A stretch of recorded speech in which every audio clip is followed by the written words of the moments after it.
Hi అండి. ఇవాళ కొద్దిగా తొందరగా లేచి త్వరగా పనులన్నీ ముగించుకున్నాను. పని అమ్మాయిని కూడా తొందరగా రమ్మన్నాను. ఇంకా స్నానము పూజ అన్నీ అయ్యాక బ్రేక్ఫాస్ట్ కార్యక్రమం స్టార్ట్ చేశానమాట. ఇవాళ స్పెషల్ ఏంటంటే గారెలు. అయితే ఈ గారెల్లో ఇంకా స్పెషల్ ఏంటంటే ఉల్లిపాయలు, పచ్చిమిర్చి, జీలకర్ర, కొద్దిగా మిరియాల పొడితో పాటు సోయకూర వేసానండి. సోయకూర అంటే మీలో చాలామందికి తెలిసే ఉంటుంది. సన్నగా ఆకులు ఉంటాయి, సోంపు ఫ్లేవర్తో ఉంటుంది చూడండి. అది వేస్తే అసలు గారెలు చాలా టేస్టీగా ఉంటాయండి. తెలిసిన వాళ్ళకి ఆల్రెడీ తెలిసే ఉంటుంది, తెలియని వాళ్ళు ఒకసారి ట్రై చేసి చూడండి. అసలు సోయకూర వేసిన గారెలు చాలా రుచిగా ఉంటాయి. అండ్ ఇంకొకటి ఏంటంటే సోయకూరలో ఉన్న గుణం ఏంటంటే ఏదైనా ఫుడ్ ఐటమ్, హెవీ ఐటమ్ అయినా తొందరగా డైజెస్ట్ అవుతుంది అనమాట. సో మనం గారెలు తిన్నా అంతగా హెవీనెస్ అనిపించదు. అలా చాలా బాగుంటుంది. ఇవాళ ఇంకొక విశేషం ఏంటంటే మా అక్క వస్తుంది ఇంటికి నన్ను కలవడానికి. ఆ మధ్య నాకు కొంచెము ఫీవర్, కోల్డ్ బాగా చేసి ఒక 2-3 రోజులైతే నా వాయిస్ పూర్తిగా బ్లాక్ అయి అసలు మాట్లాడడానికి రాలేదండి. ఇప్పుడు కూడా మీరు గమనిస్తే నాకు గొంతు కొద్దిగా బొంగురుగా ఉంది. అయితే ఇంకా నాకు ఒంట్లో బాగాలేదు కదా, ఒకసారి కలిసినట్టు ఉంటుందని మా అక్కయ్య వస్తున్నారనమాట. సరే ఇంకా పలహారం కింద గారెలు వేద్దామని పిండి వేసి పెట్టాను. ఇంకా మాకు అందరికీ బ్రేక్ఫాస్ట్ కూడా ఇదే. ముందుగా వినాయకుడికి ఒక చిన్న గారె పొయ్యి దగ్గర అట్లా పెట్టాను. ఇంకా మిగతా గారెలన్నీ వేసేస్తున్నాను. ఇది మీరు ఒకసారి తప్పకుండా ట్రై చేయండి. సోయకూర వేసిన మినపగారెలు అసలు చాలా టేస్టీగా ఉంటాయి.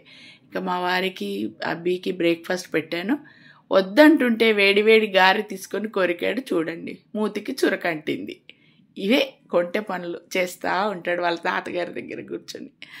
తినిపిస్తే తినడం లేదు, ఆయన ఇష్టంగా తింటాడంట.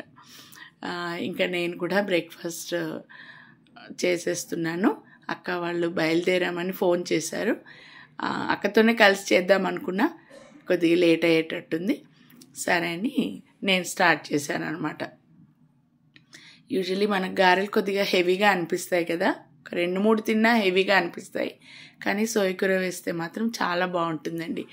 ఇంకా నాన్ వెజ్ కర్రీలోకి అయితే ఇంకా బాగుంటుందండి. అయితే ఇవాళ సాటర్డే అవడంతో నాన్ వెజ్ ఏం నేను చేయలేదు. చక్కగా కూర్చొని అక్క వచ్చే టైం ఉంది కాబట్టి కూర్చొని నిదానంగా బ్రేక్ఫాస్ట్ చేస్తున్నా. ఇంకా కొద్దిసేపటికి వచ్చేసారు అక్క. నాకు ఎంత హ్యాపీగా అనిపించిందో. 3 రోజులు ఫోన్లో నా గొంతు వినలేదని బెంగ పెట్టుకుంది. సో నన్ను కలవాలని వచ్చింది. మా అక్క పేరు అరుంధతి. ఇక్కడ హైదరాబాద్లో సిటీలోనే ఉంటారు. ఇన్నాళ్ళకి వచ్చిందనమాట. కాకపోతే అంత ఫ్రీక్వెంట్గా ఒకళ్ళకి ఒకరికి వెళ్ళడానికి మాకు అంతగా కుదరదండి. సోఫాలో కూర్చున్నది మా అక్క వాళ్ళ బావగారు అబ్బాయి ప్రసన్న కుమార్. మా అక్కని వెంట తీసుకొని వచ్చాడనమాట. ఒక్కతి రాలేదండి, అందుకని. సో ఇంకా అక్కతో పలకరింపులు స్టార్ట్ అయ్యాయి. నేను లెక్కబెట్టి చెప్తున్నాను, ఎన్ని రోజుల తర్వాత మా ఇంటికి వచ్చిందా అని. లేదమ్మా, నేను కుదిరితే వచ్చేదాన్ని కదా అని. ఇంకా మామూలుగా అయితే ఎక్కువ ఒకరిళ్ళలో ఒకరింటికి ఫంక్షన్స్కి అయితే అస్సలు మిస్ చేయమండి. మిస్ చేయకుండా అటెండ్ అవుతాం. రోజు ఫోన్లో మాట్లాడుకుంటాము. కానీ ఇలా ఫ్రీక్వెంట్గా వస్తూ వెళ్తూ ఉండడం మాత్రం కొద్దిగా తక్కువనే చెప్పాలండి. అందుకని అనమాట అక్క వచ్చిన సంతోషము. ఇంకా అందరం కూర్చొని, మా విమల్ బాబు ఆ రోజు వీకెండ్ ఆఫ్, కూర్చొని కొన్ని టీవీలో కొన్ని పాత వీడియోలు పెట్టుకొని చూస్తున్నాం అనమాట. కొన్ని ఫన్నీ వీడియోస్ అని అవన్నీ. ఇంకా నేను ఈ లోపల వాళ్ళ అక్క వాళ్ళకి వేడివేడిగా గారెలు వేశాను, వాళ్ళకి టిఫిన్ పెట్టాను. అక్క కూడా బాగా నచ్చాయి. అమ్మ ఎన్ని రోజులైందమ్మా నీ చేతి వంట తిని అంటుంది. అంటే కొద్దిగా గ్యాప్ తర్వాత కలిస్తే ఆ ఆనందమే వేరు కదండి. అలా అనమాట. ఇద్దరం కొద్దిగా ఎమోషనల్ అయ్యాము.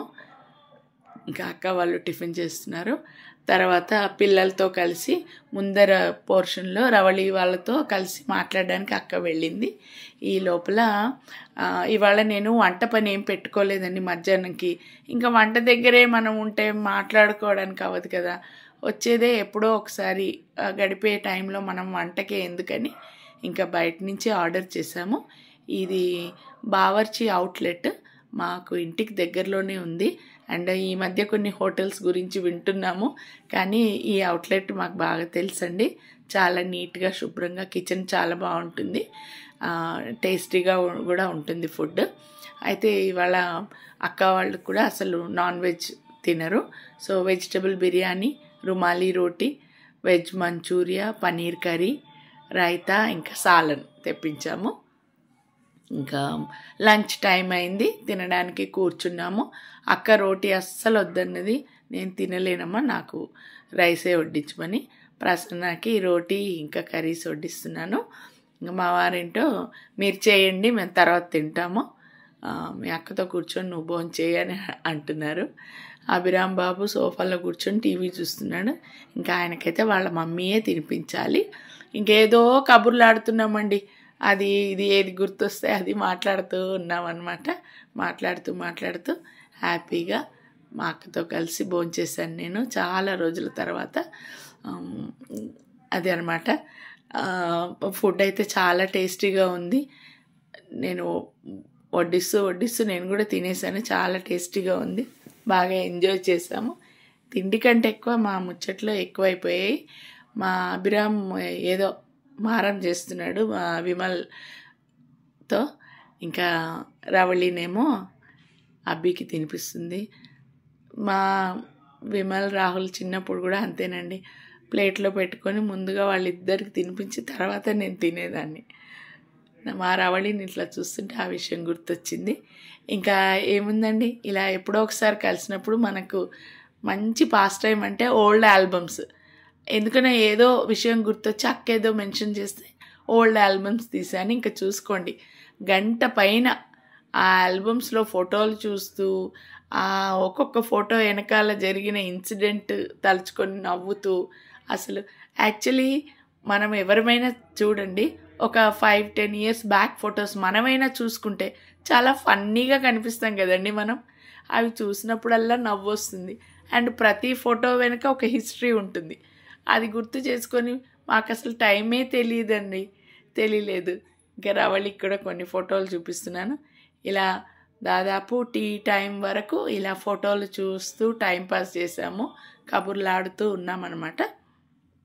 యాక్చువల్లీ అక్కని నైట్ ఉండిపోమని అన్నాను, కానీ లేదమ్మా ఈసారి వచ్చినప్పుడు ఒక 2 రోజులు ఉంటానులే, ఇప్పటికైతే కుదరదని చెప్పి ఇంకా సాయంకాలం వరకు ఉండి బయలుదేరారండి అక్క వాళ్ళు.